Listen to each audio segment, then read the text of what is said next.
ഭഗവാനെ, ഞാൻ ഇത്രയും നേരം മ്യൂട്ട് ചെയ്ത് വെച്ചത് ഇല്ല. എല്ലാവരും ഒന്ന് ലൈക്കും കമന്റും സബും തരൂ, നിങ്ങളുടെ വിശേഷം പറയൂ. ഞാൻ നിങ്ങളുടെ സ്വന്തം ദിവ്യ ഫ്രം കൊല്ലം. ലൈവിലേക്ക് എല്ലാവർക്കും സ്വാഗതം. സോറി, ഞാനിവിടെ കിടന്ന് അലച്ചുകൊണ്ടേ ഇരിക്കുകയായിരുന്നു. മ്യൂട്ടാക്കി വെച്ചത് അറിഞ്ഞിട്ടേ ഇല്ല. ഇത്രയും നേരവും മ്യൂട്ടായിരുന്നു. I am sorry dears. ആരൊക്കെയോ വാച്ചിങ്ങിൽ വന്ന് നിന്നിട്ടും എല്ലാം കരുതിയിട്ടുണ്ട്. ഞാനിവിടെ ഇതിന്റെ ചോട്ടിൽ തന്നെ അലക്കുകയായിരുന്നു.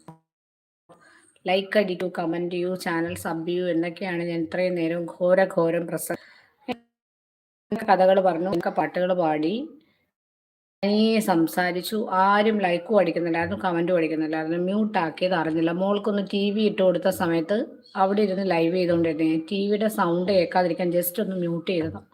സമയം എനിക്കൊന്ന് മിനിറ്റ് ആയെന്ന് തോന്നുന്നു. ഇപ്പോഴാണ് ആ മ്യൂട്ടിലോട്ട് എൻ്റെ കണ്ണെത്തുന്നത്. ലൈക്കിലും ആള് നിൽക്കുന്നിടത്ത് മാത്രമായിരുന്നു ശ്രദ്ധ. I am sorry my dear friend. എന്നെ വന്ന് നോക്കിപ്പെട്ടു പോയി, അതുകൊണ്ടായിരിക്കും. എന്തെല്ലാം കഥകൾ ഞാനിവിടെ പറഞ്ഞു. അങ്കിൾ ഇതിലോട്ട് നോക്കാൻ സാധിച്ചല്ലേ? ഓക്കെ,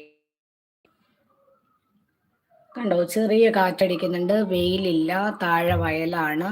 നിങ്ങൾ ആരെങ്കിലും ഒക്കെ വാച്ചിങ്ങിലുണ്ടെങ്കിൽ please like, comment and subscribe. ഞാൻ മ്യൂട്ടാക്കിയത് അറിയാതെ ഇവിടെ കിടന്ന് പൊട്ടന്റെ ചെവിയിൽ ശംഖ് ഊതുന്ന പോലെ അലച്ചുകൊണ്ടേയിരുന്നു. ദിലീപിന്റെ ഏതോ ഒരു സിനിമയിൽ പറയുന്നത് അത് ശരി, പൊട്ടന്റെ ചെവിയിലാണ് അപ്പം ഞാൻ ശംഖ് ഊതിയത് എന്ന് പറഞ്ഞതുപോലെ ഞാൻ